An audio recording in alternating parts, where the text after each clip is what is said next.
Mais qu'est-il en train de se passer au Paris Saint-Germain? Le double champion d'Europe en titre devait aborder sereinement la saison 2026-2027. Déjà car l'intégralité de ses cadres sont restés, mais surtout car le mercato a permis à l'équipe de se renforcer. Mais pour le moment, tout ne se passe pas comme prévu côté parisien. On a d'abord eu la défaite face à Lens pour le trophée des champions, puis cette première mi-temps totalement ratée à Rennes. Tout ça nous donne alors l'impression que quelque chose cloche. Et ce sentiment a été confirmé par une information cruciale communiquée hier soir par le PSG. Il se passe quelque chose entre le Ballon d'Or 2025 et son entraîneur Luis Enrique.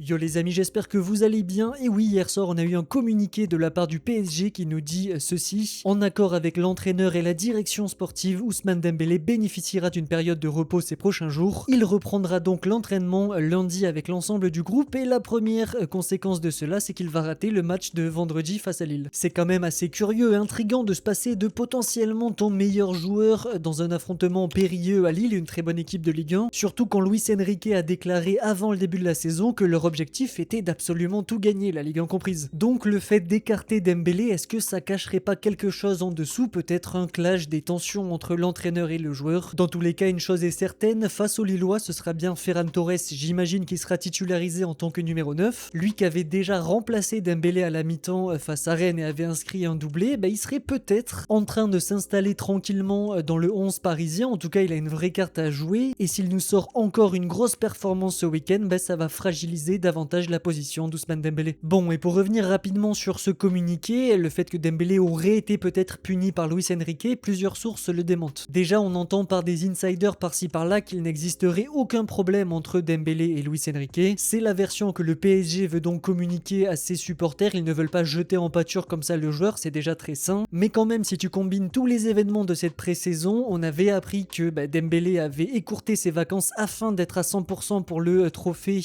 de la Super Coupe jouée contre Aston Villa. Finalement, il n'a pas été mis titulaire et n'est rentré qu'en deuxième mi-temps. Une décision qui n'avait pas été forcément comprise par le joueur. Surtout que d'autres membres de l'équipe de France avaient fait comme Dembélé, c'est-à-dire écourter leurs vacances, comme Doué, Zaïre Emery, et eux avaient été mis titulaires face à Aston Villa. Et donc, si tu prends ce petit événement, le fait qu'Enrique ait sorti Dembélé à la mi-temps face à Rennes, plus cette déclaration à la fin du match, où Enrique a quand même dit des choses très fortes, quand on lui a posé la question de pourquoi Dembélé était sorti à la mi-temps, sa réponse c'était c'est le football, le Paris Saint-Germain. Le Paris Saint-Germain, n'a rien gagné, rien. Si tu penses à ce que tu as gagné, tu ne vas rien gagner d'autre, il n'y a pas de crédit. Tu dois montrer chaque jour, chaque match, chaque entraînement que tu es prêt, sinon c'est facile de se reposer et de glisser. Il enchaîne ensuite en disant que tu dois sortir de ta zone de confort, c'est quand même des déclarations pas anodines, et ça ressemble très fort à une pique en fait lancée à ses joueurs, notamment Kvara, Dembélé qui l'a sorti à la mi-temps. Et donc si tu combines tous les éléments qu'on vient d'évoquer, c'est dur de ne pas imaginer un tacticien espagnol un petit peu agacé, voire en colère contre l'une ou plusieurs de ses stars. Et en fait, cet écart de Dembélé du groupe pour le match de Lille, ça me rappelle pas mal ce qui s'était passé il y a 2 ans de ça, en septembre 2024, avant une rencontre assez importante en Ligue des Champions face à Arsenal. On se souvient qu'à l'époque, Enrique avait décidé de ne même pas prendre Dembélé dans le déplacement à Londres pour des raisons qui d'abord avaient été communiquées comme peut-être une petite blessure, mais finalement on avait appris très vite via le clan Dembélé que c'était une vraie tension entre les deux hommes. Et donc la situation actuelle me rappelle cet événement où dans un premier temps le club et les insiders disent non, il n'y a pas de conflit, pas du tout, et puis dans les jours qui arrivent, vous allez voir qu'on va apprendre de la part des proches de l'un, des proches de l'autre, des agents, etc., qu'il y a finalement un truc derrière tout ça.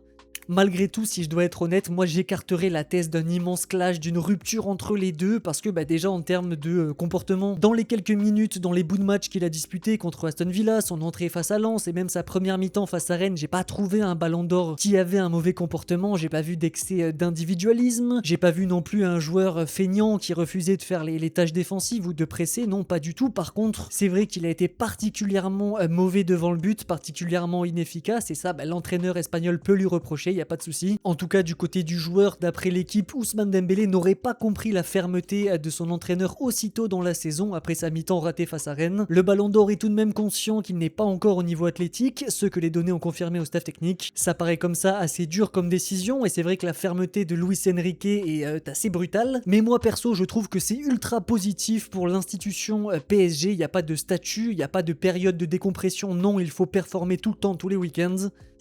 Et c'est fou ce contraste entre la situation actuelle où même les plus grandes stars qui t'ont fait gagner 2 Ligues des Champions n'ont pas le droit à l'erreur, comparé à ce qui se passait il y a quelques années de ça où c'était la république des stars, la république des joueurs, avec l'époque Mbappé, Neymar, Messi qui faisaient absolument ce qu'ils voulaient, il n'y avait aucune rigueur et aucune punition, sanction envers de mauvais comportements. Et cet énorme changement les amis, c'est surtout depuis l'arrivée d'un Enrique qui, dès sa première saison, avait déjà essayé de secouer un petit peu sa star Kylian Mbappé. Souvenez-vous de cette séquence mythique dans un reportage où Enrique dit voilà t'es une star, t'es un crack mais ça ne me suffit pas. Il avait essayé de pousser l'attaquant français à faire plus de replis défensifs, de s'impliquer dans le pressing, sans succès au final. Alors comment imaginer qu'on ne vivrait pas actuellement la même situation, que Dembélé devra maintenir son niveau de jeu s'il veut garder sa place dans l'équipe et s'inscrire dans ce projet au plus long terme, parce que Enrique, sa seule volonté c'est de continuer à gagner. Et c'est vrai que ça ouvre aussi une question plus grande concernant l'avenir du joueur. On sait que Dembélé va l'année prochaine sur ses 30 ans. Pour les profils offensifs qui dépendent beaucoup sur leur explosivité, même si le jeu de Dembélé a changé par rapport à sa version Dortmund et Barça, ça n'en reste pas moins un joueur qui